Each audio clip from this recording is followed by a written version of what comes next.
The heavy steel bucket of the excavator stopped just inches from the archive's historic stone masonry, its diesel engine roaring like a cornered beast. June pressed her palms against the vibrating glass of the window, watching a shower of orange sparks rain down on the crushed remains of her flower beds. Across the square, under the blinding glare of the festival lights, her oldest friend stood on a stage, his practiced smile never wavering as a wall of black uniformed guards began shoving protesters into the mud. Inside the vault, the air smelled of damp stone and a century of secrets. June's fingers trembled as she laid a modern blueprint over a hand-drawn map from 1890. The lines didn't just blur, they collided.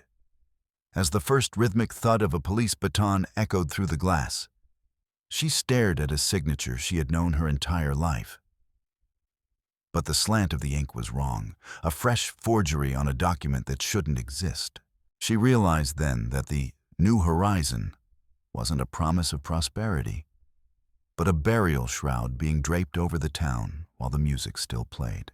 June Whitaker leaned over the massive oak desk, her spine curved from years spent cataloging the skeletal remains of Pine Ridge's history. Under the warm, amber glow of the desk lamp, tiny dust motes performed a slow, chaotic dance. June's fingers, encased in thin white cotton gloves to protect the fragile parchment, carefully peeled back the yellowed pages of the town's primary chronicle. Within the silent sanctuary of the archive, the only sounds were the dry, rhythmic rustle of paper and the steady, mechanical heartbeat of the wall clock. Outside the tall windows, the boughs of ancient pines swayed in the breeze, while the air inside carried the heavy, comforting scent of aged leather and dried needles. June meticulously transcribed the dates of the first timber plantings with her precise, calligraphic hand, preparing the historical address for the upcoming Pine Needle Festival. Every word in her report needed to breathe with reverence for the pioneers who had carved a life out of this wilderness. She squinted with quiet satisfaction as she located the specific entry regarding the establishment of the first sawmill, a foundational moment she intended to highlight. Across town, Arthur Stevens stood atop a sun-drenched rostrum, his movements practiced and fluid as he adjusted the perfectly pressed French cuffs of his navy blue blazer. Before him, a sea of townspeople surged with anticipation, their murmurs drowned out by the triumphant blare of a brass band. With a sharp, theatrical flourish, Arthur yanked the velvet shroud from a sprawling scale model of the New Horizon project. The act revealed a miniature landscape of gleaming glass towers and sleek, intersecting ribbons of highway. Arthur's voice, amplified by the towering speakers, vibrated through the square, promising a golden age of prosperity and an unprecedented flood of outside investment. Sunlight glinted off the gold watch on his wrist when he spread his arms wide, a gesture designed to embrace the entire cheering crowd. The residents of Pine Ridge erupted into thunderous applause, captivated by the vision, while Arthur beamed with the blinding, porcelain-white smile of a man who had already won. June fought her way through the jubilant throng toward the base of the stage, her hand gripping a modest bouquet of wildflowers. As Arthur descended the wooden steps, June stepped forward, extending her hand to meet his in a firm, meaningful grip. Her gray-blue eyes shone with a warmth that reached deep into her tired features, a genuine smile softening the lines of her face. She spoke words of congratulation, pouring her sincere belief in the revival of their fading town into the brief exchange. For a fleeting second, Arthur held her gaze, and June felt a surge of pride for the future of Pine Ridge under the guidance of her old friend. She truly believed that New Horizon would serve as the salvation for the quiet, decaying streets of the home they both cherished. The sudden, violent roar of a heavy diesel engine shattered the afternoon peace, causing June to jump and drop her leather folder. From the narrow window of the archive, she watched in horror as the massive yellow bucket of an excavator crumpled the ornate wrought iron fence as if it were nothing more than kitchen foil. Metal shrieked against concrete, sending a shower of orange sparks onto the parched grass, while the heavy steel treads ground her carefully tended flower beds into a slurry of mud and crushed petals. The machine lurched forward, the jagged steel teeth of its bucket stopping a mere few inches from the historic stone masonry of the archive's northern wing. June pressed her palms against the glass, the cold vibration of the wall traveling through her fingers and into her chest. Thick dust and the acrid stench of exhaust filled the room, leaving her paralyzed as she witnessed the senseless destruction of the boundaries she had spent a lifetime protecting. Later that evening, June pulled back the heavy velvet curtain, peering into the bruised purple light of dusk settling over the park. Under the harsh glare of portable floodlights, security guards in sterile black uniforms moved like faceless automatons, locking their shields into a solid wall against a small cluster of activists. June watched a guard deliver a brutal shove to a woman holding a hand-painted sign, sending her sprawling onto her knees in the cold muck. The cries of the protesters were swallowed by the low, guttural hum of idling machinery. Yet June distinctly heard the dull thud of batons striking plastic shields. The air outside felt thick with tension and the sharp scent of ozone. She swallowed hard against a rising lump in her throat as she saw the people forcibly driven beyond the park's perimeter, leaving behind nothing but trampled slogans and a hollow, haunting silence. Driven by a growing unease, June marched toward the most distant corner of the storage vaults, an area thick with the smell of damp stone and long-forgotten secrets. The heavy iron door groaned on its hinges as she forced it open, revealing the towering shelves labeled Land Fund. She retrieved a bulky cylindrical tube coated in a thick layer of gray dust, sneezing as the sharp, chemical odor of old tracing paper hit her lungs. After clearing her desk, she unrolled the massive sheet, pinning the curling edges down with heavy brass weights. Her fingers trembled slightly as she traced the faded ink of cadastral maps drawn over a century ago. June reached for her magnifying glass, bracing herself to scrutinize every inch of the boundaries that had been considered sacred and unchangeable for generations in Pine Ridge. June carefully overlaid the transparent tracing of the New Horizon blueprints onto the ancient cadastral map. Through the lens of the magnifier, she saw the reality.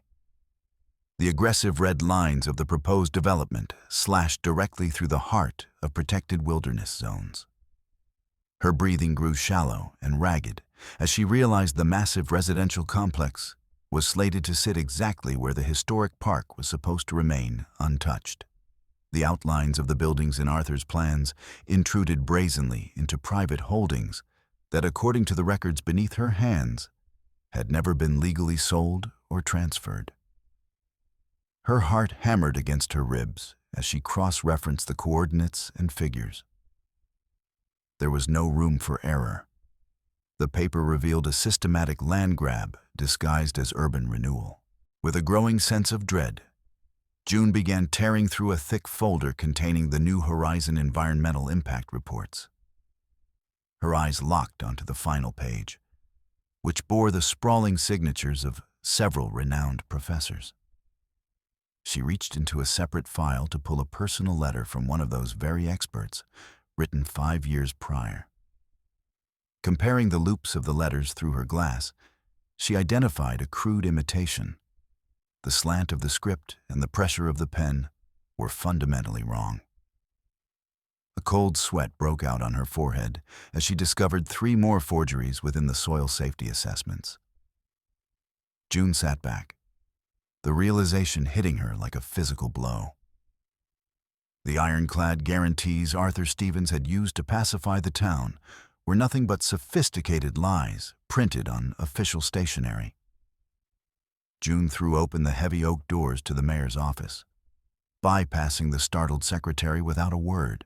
Arthur looked up from a stack of documents, his face briefly twisting into a scowl before he smoothed his features into a practiced politician's smile.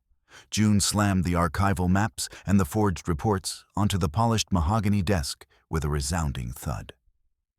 Her finger jabbed at a fraudulent signature, her voice rising with a sharp, demanding edge. She pointed out the glaring discrepancies in the boundaries and demanded immediate, transparent explanations for every falsified document in the pile. The office smelled of expensive tobacco and aged cognac, but June could only sense the rot of deception emanating from every line on Arthur's blueprints. Arthur Stevens leaned back slowly into the plush embrace of his leather chair, his eyes never even glancing at the evidence June had laid bare. His gaze turned glassy and distant, as if he were looking through her at the wall behind her head. He lazily adjusted the knot of his silk tie and let out a short, dry chuckle that held no humor. June watched him nudge the folder away with the tips of his fingers, treating the documents like a soiled rag. In a voice that had turned brittle and hard, he told her to go back to her dusty basement and stop interfering with the work of serious men building a future. Every word Arthur spoke fell like a heavy stone into a deep well, and his total indifference to the facts left June reeling with indignation. Arthur stood and began a slow, predatory circle around the desk, closing the distance between them until he was uncomfortably close.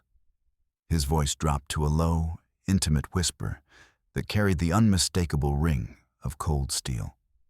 He mentioned, almost as an afterthought, that the archive's roof had been neglected for far too long, and that the town's budget for the coming year was dangerously thin.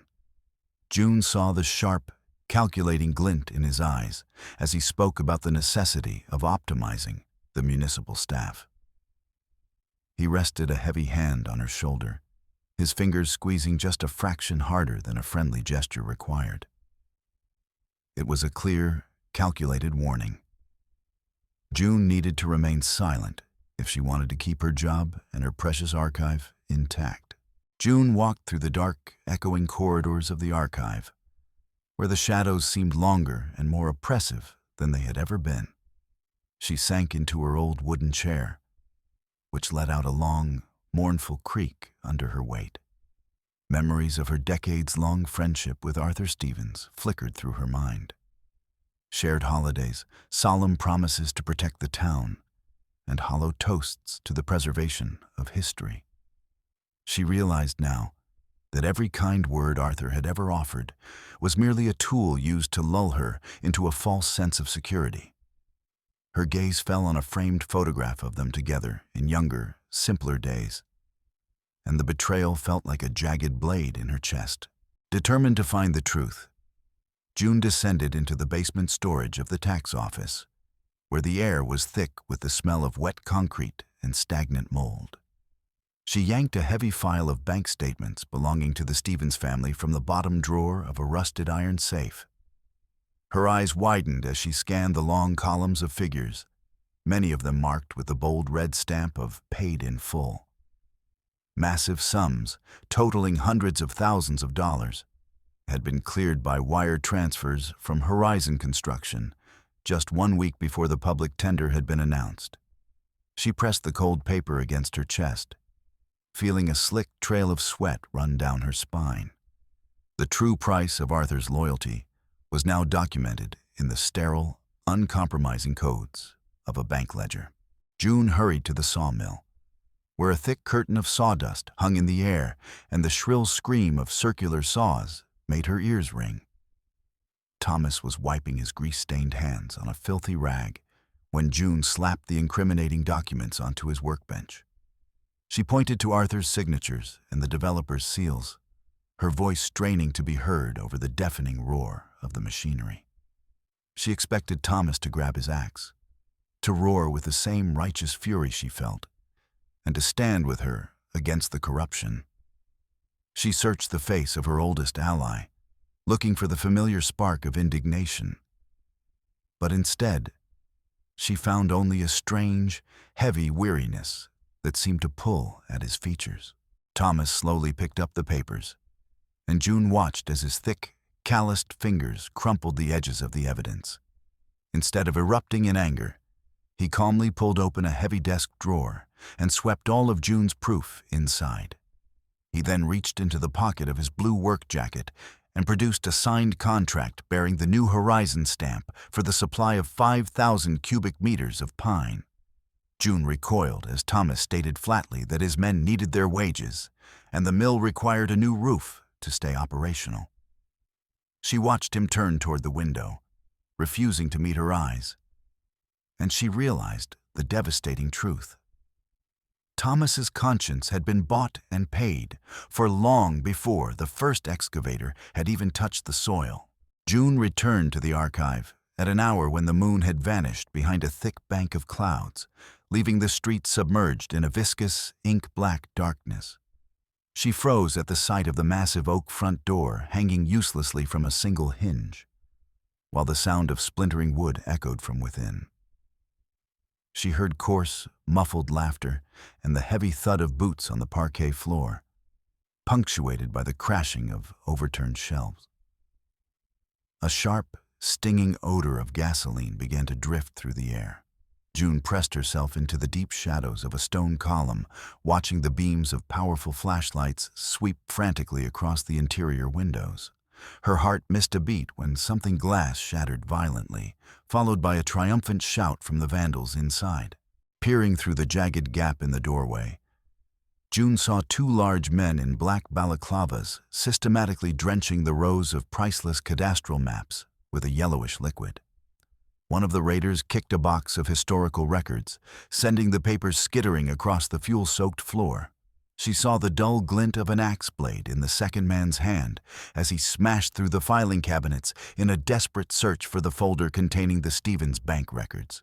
June gripped the strap of her satchel, where she had hidden the original documents, her fingers numbing with terror.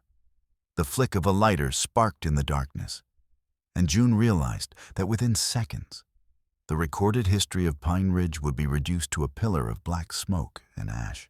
June lunged toward the heavy steel door of the armored vault, diving inside and spinning the massive iron wheel just a second before the first blow of an axe struck the metal. She slid down the cold interior wall, her entire body jolting with every echoing thud that resonated through the cramped, airless space.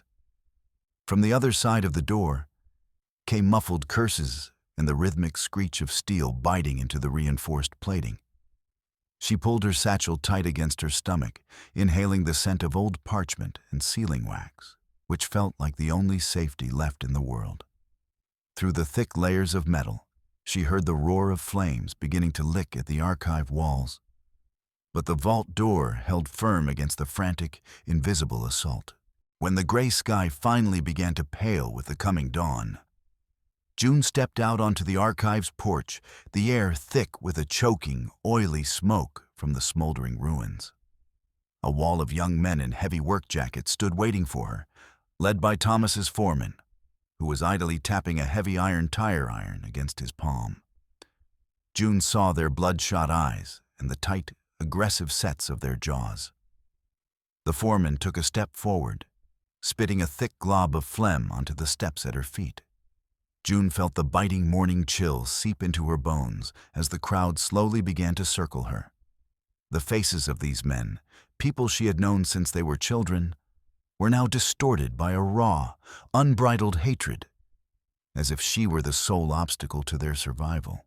The first stone whistled past June's head, shattering a surviving pane of glass above the archive door with a violent crack. She shielded her face as a rotten apple struck her shoulder, leaving a dark, sticky smear on her light coat. The foreman screamed that because of relic hunters like her, their children would starve while the construction jobs went elsewhere. June heard the jeers and whistles as a hail of stones began to rain down on the historic brickwork.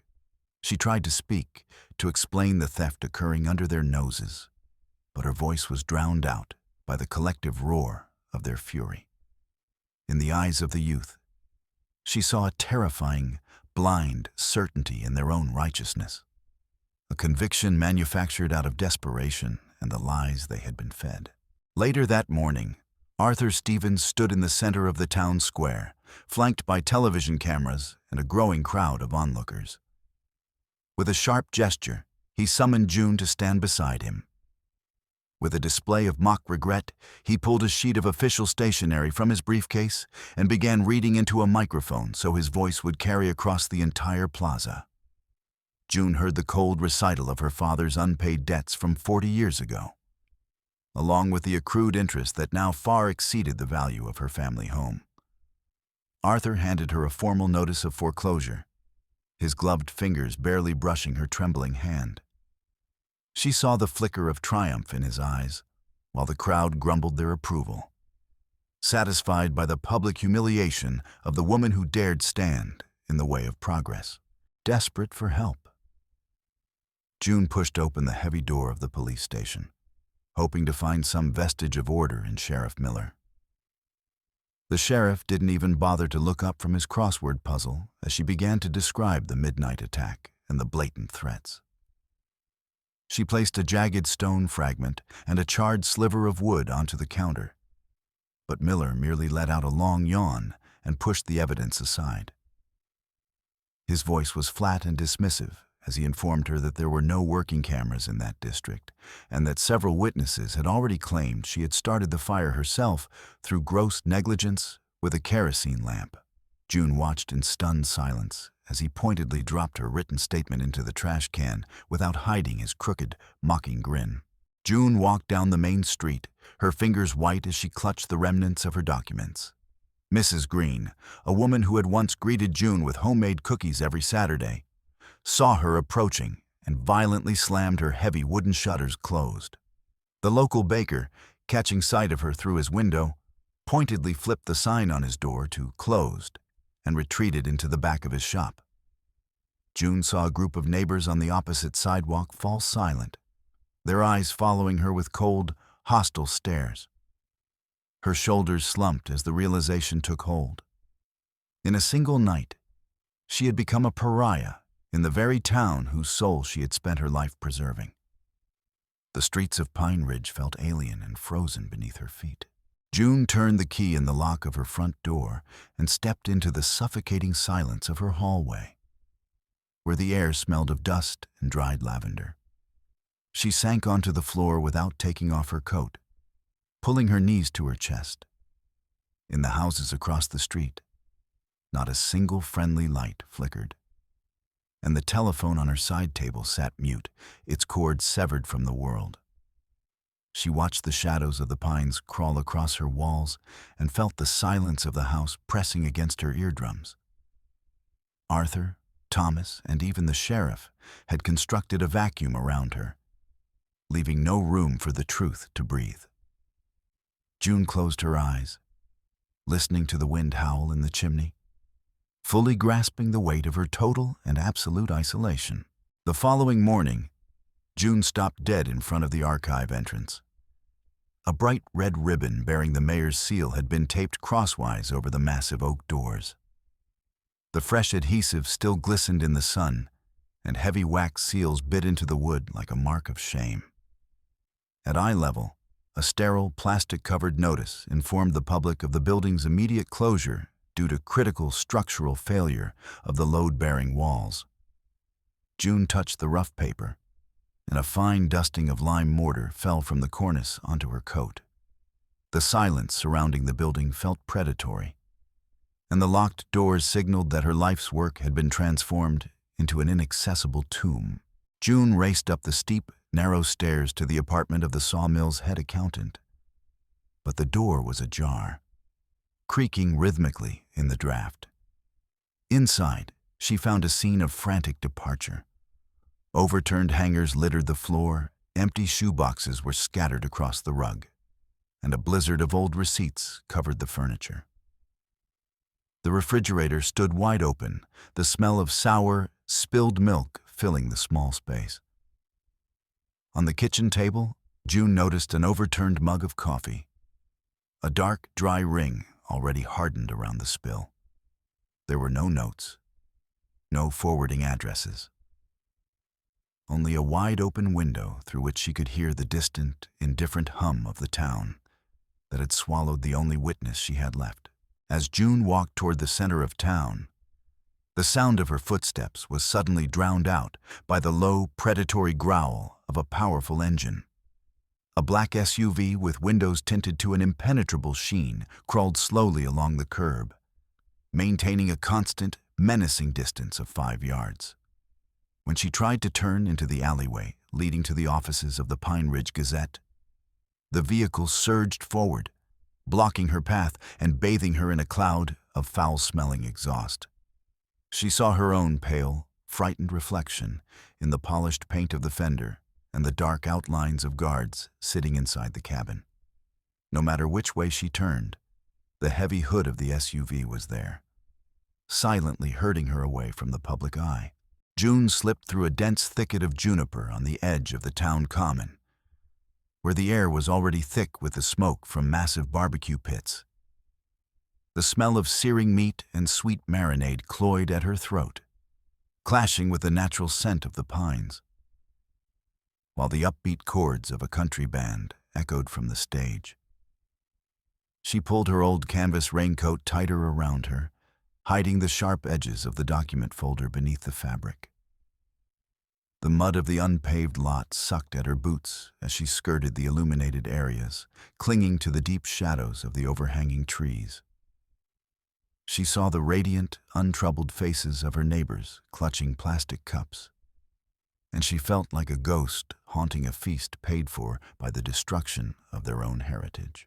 June ducked into the cramped, shadowed space behind the wooden scaffolding of the main stage, where the air smelled of fresh sawdust and rosin. Her path was abruptly blocked by the massive, looming silhouette of Thomas, whose shoulders seemed to span the entire width of the passage in the gloom.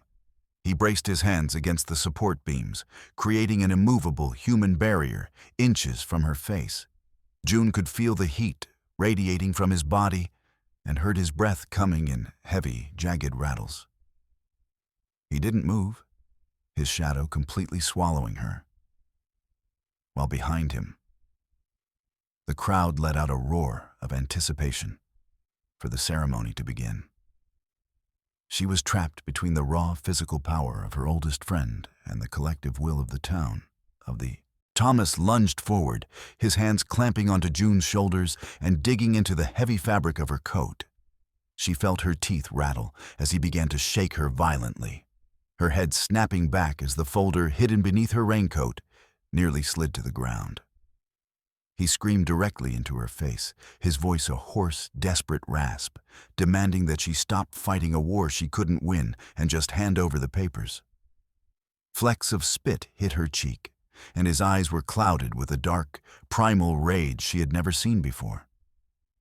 June locked her elbows against her sides, pinning the evidence to her ribs with everything she had left, while Thomas continued to try and break her spirit, accusing her of destroying the town's only chance out of spite. Suddenly, Thomas loosened his grip, leaning down until his lips were inches from June's ear, his voice dropping to an intimate, terrifying rumble. He began to recite the names of the men at the sawmill, detailing the children who wouldn't have new coats for the winter. And June felt the words sting more than any physical blow. He whispered about empty cupboards and the crushing weight of heating bills that New Horizon would wipe away with a single stroke of a pen.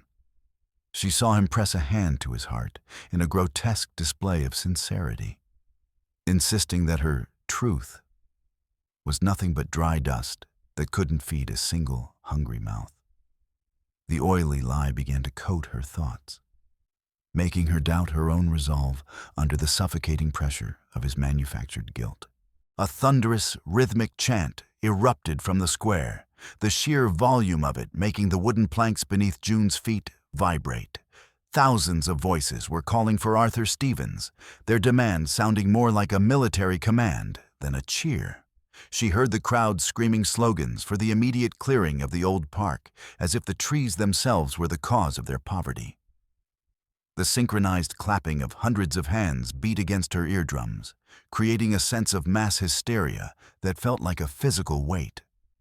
Through the gaps in the stage boards, she saw people thrusting their fists into the air, blinded by Arthur's promises, and the air around her seemed to hum with the electricity of their collective desperation.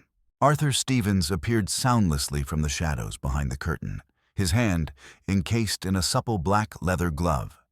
snapping onto June's elbow like a steel trap. Without giving her a chance to resist, he yanked her toward the glaring white light of the stage's projectors. June squinted against the sudden, blinding flash as Arthur shoved her onto the very edge of the podium. The wind caught the hem of her raincoat, briefly exposing the corner of her folder. But Arthur only tightened his grip, anchoring her in place before the vast, cheering ocean of people. She stood there, exposed to the entire town, her senses reeling from the light and the sudden, overwhelming force of the mayor's presence.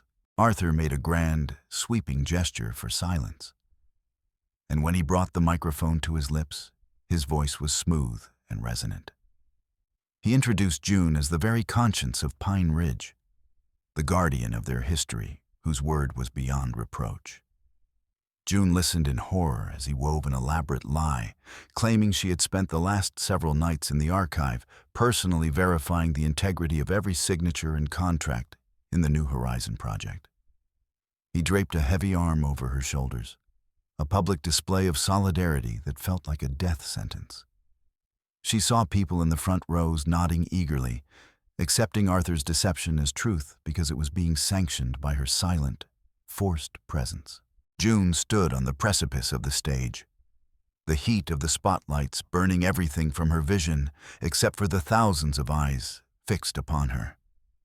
She felt a cold trickle of sweat run down the center of her back, and her legs felt as though they might buckle under the weight of the town's expectation. The stares of the residents felt like sharpened needles. There was no room for nuance in their gaze, only a ravenous hunger for her to confirm their dreams of wealth. She saw Mrs. Green and Thomas in the front, their faces masks of silent, aggressive demand. The silence in the square became so dense she could hear nothing but the frantic, uneven thud of her own heart echoing in her skull. With a predatory, satisfied smile, Arthur pressed the cold metal body of the microphone into June's numb palm. His fingers lingered on her wrist for a heartbeat, a final, unspoken threat of what would happen if she failed him.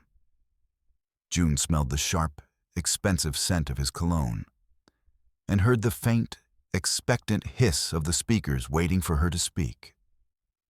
A chasm opened up before her. She could utter the lie Arthur had scripted and keep her home and her life.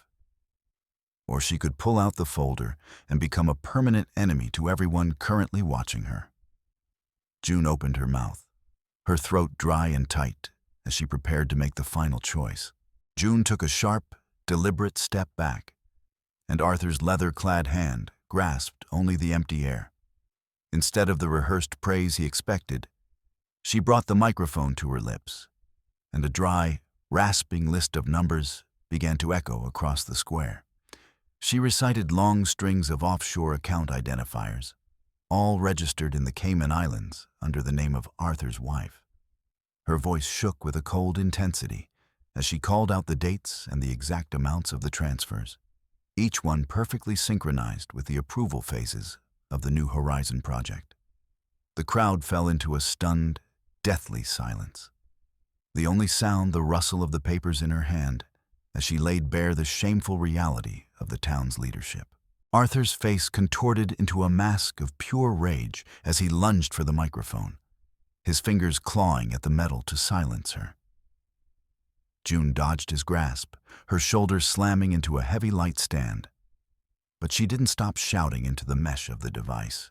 She screamed the truth about the millions of dollars siphoned from the municipal road fund and funneled into shell companies owned by the developers. Arthur was gasping for air now, his forehead slick with sweat and his tie yanked askew. The speakers groaned and crackled under the strain of her voice as she hammered the facts of the embezzlement into the minds of the townspeople, turning the victory rally into a public execution of Arthur's career. Thomas charged onto the stage, the wooden planks groaning and bowing under his massive weight. June saw his hand raised to strike, but instead of fleeing, she ripped the ties of her folder and threw the contents into the air. The white sheets, covered in blue seals and forged signatures, swirled in the wind like panicked birds, fluttering down directly into the hands of the town's elders. She saw old Mr. Hartman catch a cadastral map, his liver-spotted fingers trembling as they gripped the paper. Thomas stopped mid-stride, his eyes wide as he watched the undeniable proof of his own betrayal spread through the crowd, falling into the hands of the very people whose trust he had helped sell. Arthur frantically signaled to his security team, and two men in dark glasses began to shove their way toward the stage, throwing people aside with their shoulders. But the elders of Pine Ridge moved faster, locking their elbows together to form a human shield around the fallen documents. June watched as Mr. Hartman clutched the papers to his chest, while his neighbors from the Veterans Council leveled their heavy walking canes like lances, blocking the path of the hired guards. The security team faltered before the wall of stubborn, aging men, and their hesitation gave June a moment to breathe. A low rumble of indignation began to rise from the crowd as they watched Arthur's men attempt to use force to suppress the evidence. Chaos erupted across the plaza. A construction supporter in a hard hat shoved a woman who was trying to read the forged maps held by the elders. June watched as the plans with their aggressive red lines were passed from hand to hand, sparking a wave of furious shouting. Someone grabbed a promotional poster of the glass towers and snapped it over their knee with a loud crack. The first fist fight broke out near the food tents, and plastic cups of lemonade were sent flying into the air. June stood on the stage and watched the unity of Pine Ridge shatter. People blinded by greed began to claw at the clothes of those who had finally seen the theft of their own lands and legacies written in black and white. June vaulted over the stage railing and landed hard on the grass, immediately ducking into the deep shadows behind the catering tents. The sudden flashes of cameras from the county newspapers blinded her, capturing every wrinkle in her coat and the frantic, exhausted shine in her eyes. Reporters with digital recorders held high sprinted through the crowd, leaping over the overturned benches of the festival. She scrambled toward the edge of the park, the roar of a massive scandal igniting behind her. The sound of the crowd had transformed into an unrecognizable, predatory howl, and the lenses of the media hungrily caught the moment Arthur's empire collapsed, while June vanished into the darkening woods. A week later, the morning sun of Pine Ridge illuminated the heavy, scorched iron gates of the archive. June stood on the far side of the street, her hands shoved deep into her pockets to hide her shivering fingers. Two men in somber suits emerged from the mayor's office, leading Arthur Stevens by the arms, his wrists bound in gleaming steel handcuffs. Following behind them, his head bowed and eyes fixed on the pavement, was Thomas, his broad shoulders slumped and his jacket missing several buttons. June heard the heavy, final thud of the police van door closing. Arthur threw one last look at her, a gaze filled with a concentrated, poisonous hatred, before the dark glass of the vehicle cut him off from the town forever. A process server in a gray uniform approached June and handed her a thick packet of documents bearing the official seal of the state. She scanned the lines quickly, noting the immediate freeze on all New Horizon construction and the seizure of the heavy machinery. However, the next page made her stomach drop. Because of the massive deficit caused by Arthur's embezzlement, the funding for the municipal archive had been permanently terminated. The officer placed a new padlock on the door and handed June a ring of keys that no longer held any purpose. She realized with a bitter clarity that while she had saved the land, she had lost the right to guard its history within those stone walls, which were now nothing more than a cold, silent monument.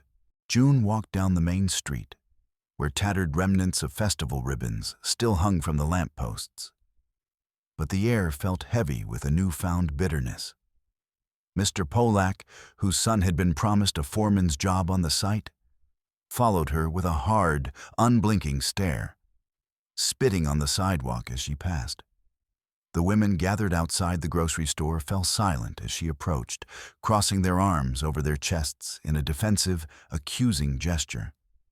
June felt the freezing touch of their alienation. To them, she wasn't a hero, but the woman who had stolen their dreams of easy money and new beginnings. Every window she passed felt like a hostile eye. and the silence of the town weighed on her more than Arthur's threats ever had. As she neared her house, Mrs. Green appeared on her porch with a heavy zinc bucket. With a sharp, aggressive motion, she threw a wave of dirty, gray wash water onto the path, directly in front of June's feet. The soapy spray hit June's shoes, and Mrs. Green retreated inside without a word, the slam of her door echoing down the street. June looked up at the front of her home and froze in physical pain. The white siding had been defaced with thick, black spray paint. The word traitor had been scrawled in massive, jagged letters across the first-floor windows. June touched the tacky, drying paint, the sharp chemical smell of the solvent becoming the new, permanent scent of her sanctuary. June left the last of the houses behind and stepped onto the dirt track that led deep into the forest. The sounds of the town faded, replaced by the soft, rhythmic moan of the wind in the treetops. She entered the pine grove, the very stand of trees that had been marked for destruction to make way for a shopping center. The air here was cool and smelled of damp needles and resin, and the sunlight filtered through the canopy in long, golden pillars. June rested her hand against the rough, textured bark of an ancient pine, feeling the living warmth of the tree beneath her palm. She had lost her friends, her career, and the respect of her neighbors. But the forest remained, and its silence felt like the only honest thing left in Pine Ridge. June sat down on a fallen pine trunk, its surface covered in a thick, emerald layer of soft moss. She took a deep, shaky breath of the sharp, clean air, grateful that it held no trace of smoke or deception. Loneliness wrapped around her like a damp, chilling fog. But within that coldness, she found a strange, quiet peace. She looked down at her empty hands, which no longer held archival folders or the keys to the town's secrets. She closed her eyes, listening to the distant cry of a bird and the slow, rhythmic creaking of the trees. June knew the price she had paid was nearly unbearable, but as she felt the solid, living pulse of the woods beneath her, she accepted her exile as a fair trade for the right to remain human.